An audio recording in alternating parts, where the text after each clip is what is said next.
Assalamualaikum warahmatullahi wabarakatuh, Bu Mita dan teman-teman semuanya. Kami dari kelompok 2 akan mempresentasikan mengenai isu etika yang terjadi pada McDonald mengenai rantai pasokan daging.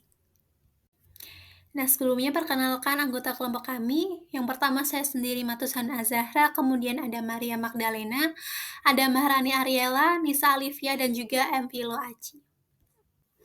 Nah, pada slide ini kita akan membahas terlebih dahulu mengenai latar belakang kasus yang terjadi di McDonald. Nah, seperti yang kita tahu bahwa McDonald itu merupakan salah satu perusahaan yang bergerak di bidang food and beverage. Nah, salah satu isu terbesar yang dihadapi oleh perusahaan McDonald ini adalah mengenai rantai pasokan daging. Di mana ketika permintaan konsumen akan produk fast food-nya McDonald ini meningkat, misalnya seperti permintaan akan burger, maka ternyata akan berdampak pada permintaan daging. Padahal praktik peternakan yang ada sendiri, yang saat ini ada itu tuh merupakan penyumbang polusi gas yang bisa mengakibatkan efek pemanasan global dan juga mengurangi cadangan air bersih dan juga bahkan deforestasi hutan. Kenapa demikian? Karena kita tahu bahwa ketika peternakan itu banyak, maka semakin banyak kotoran hewan yang dihasilkan. Nah, kotoran hewan ini ternyata bisa menimbulkan polusi udara atau emisi yang bisa menyebabkan efek gas rumah kaca. Yang kedua yaitu mengurangi cadangan air bersih. Kita tahu bahwa ya setiap hewan ternak mengeluarkan kotoran. Nah, ternyata cadangan air bersih di sekitar peternakan itu menjadi tercemar oleh bakteri yang dikeluarkan yang ikut larut bersama kotoran hewan tersebut.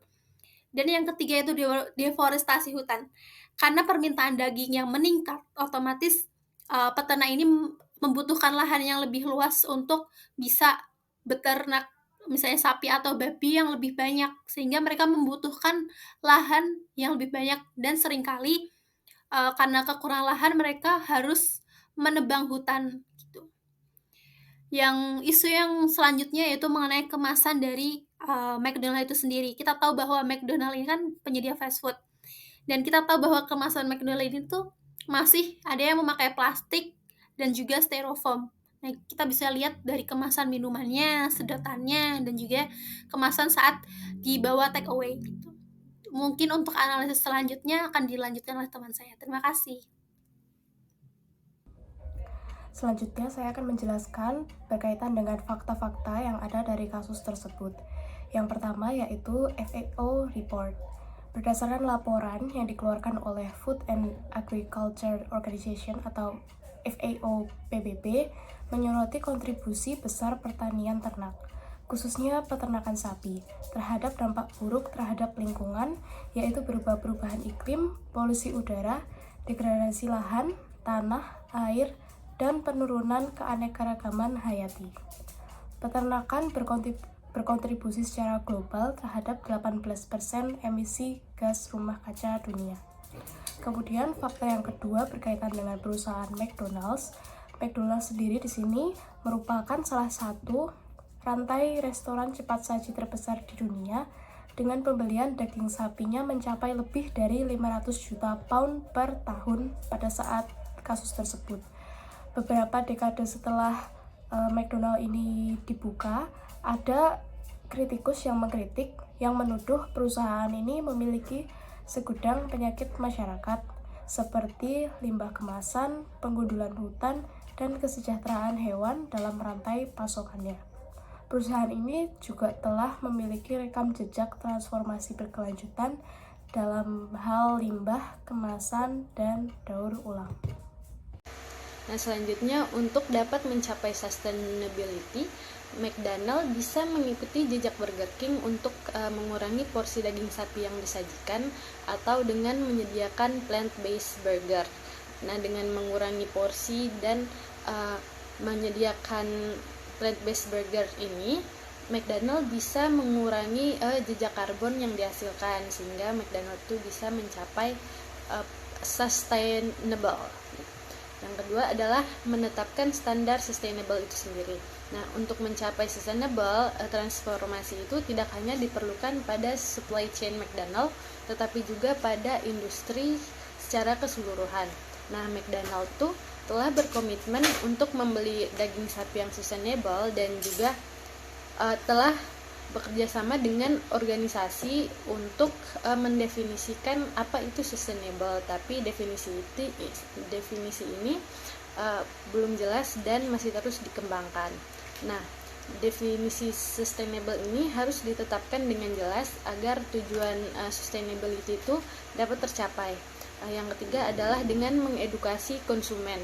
Penting untuk mengedukasi konsumen terkait dampak dari produk daging sapi ini, dan juga mendorong konsumen untuk mengkonsumsi dengan bertanggung jawab.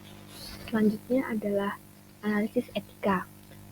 Hal yang dilakukan oleh McDonald ini merupakan hal yang etis, dan hal tersebut dapat dilihat dari teori-teori berikut ini. Yang pertama adalah teori utilitarian. Ada dampak lingkungan dan dampak kesejahteraan hewan. Dalam dampak lingkungan, McDonald ini beralih ke penggunaan sustainable beef untuk mengurangi dampak lingkungan produksi daging sapi. Hal ini bisa dilihat sebagai tindakan yang sejalan dengan teori utilitarianisme. Tindakan ini dapat dianggap baik apabila menghasilkan lebih sedikit kerusakan lingkungan dan memberikan manfaat jangka panjang bagi masyarakat yang luas. Nah, yang kedua adalah kesejahteraan hewan. Peningkatan perlakuan terhadap hewan dalam rantai pasokan daging sapi McDonald sebagai hasil dari perubahan ke sustainable beef juga bisa dilihat sebagai langkah yang mendukung prinsip utilitarian, apabila tindakan ini meningkatkan kesejahteraan hewan dan mengurangi penderitaan. Selanjutnya adalah teori hak. Dalam artikel tentang upaya McDonald untuk mencari daging sapi berkelanjutan, teori hak berfokus pada hak-hak yang terlibat dalam produksi dan konsumsi daging sapi.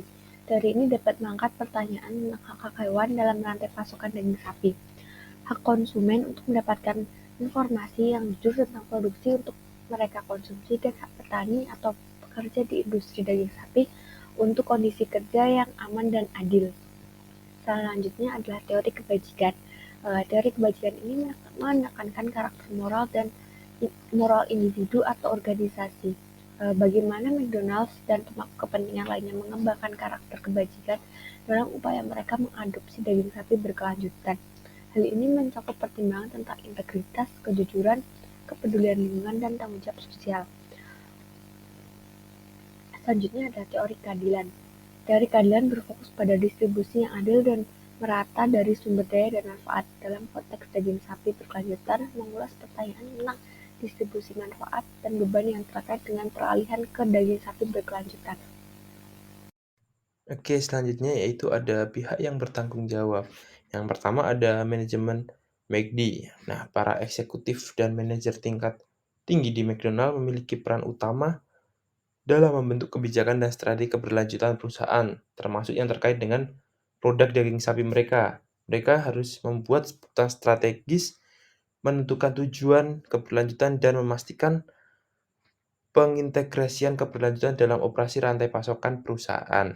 Dan yang kedua ada pemerintahan. Pemerintahan juga memiliki peran dalam membuat kebijakan dan regulasi terkait apa itu sustainable pada proses bisnis yang perusahaan lakukan. Dan yang ketiga ada masyarakat dan konsumen.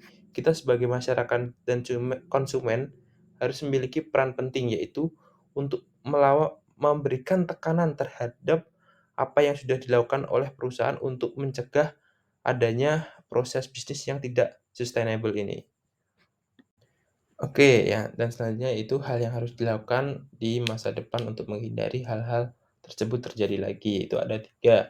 Yang pertama yaitu ada evaluasi rantai pasokan, yaitu melakukan identifikasi dan kerjasama dengan berbagai pihak untuk menerapkan rantai pasokan yang sustainable dengan memprioritaskan kesejahteraan hewan, penggunaan air yang bijak, dan pengurangan emisi karbon, juga melakukan audit terhadap proses rantai pasokan yang telah dilakukan sebelumnya. Yang kedua yaitu ada transparansi. Jadi, McDonald harus memberikan kepercayaan kepada pelanggan dengan selalu memberikan informasi terkait produknya yang memenuhi aspek sustainable dan tidak merusak lingkungan. Caranya yaitu dengan merilis laporan keberlanjutan yang teratur untuk mempublikasikan kemajuan, pencapaian, dan komitmen McDonald terkait keberlanjutan atau sustainable. Dan yang ketiga yaitu berkolaborasi dengan stakeholder. Nah, ya ini Untuk meningkatkan sustainable pada industri ini, terlebih daging sapi, McDonald harus bekerja sama dengan stakeholder seperti organisasi non-pemerintahan, lembaga akademik, dan juga tentunya peternak, dan mendengarkan umpan balik dan melibatkan masyarakat serta pemangku kepentingan dalam mengidentifikasi solusi dan strategi untuk keberlanjutan yang lebih efektif untuk kemudian hari. Baik, sekian presentasi dari kelompok kami. Terima kasih atas perhatiannya. Wassalamualaikum warahmatullahi wabarakatuh.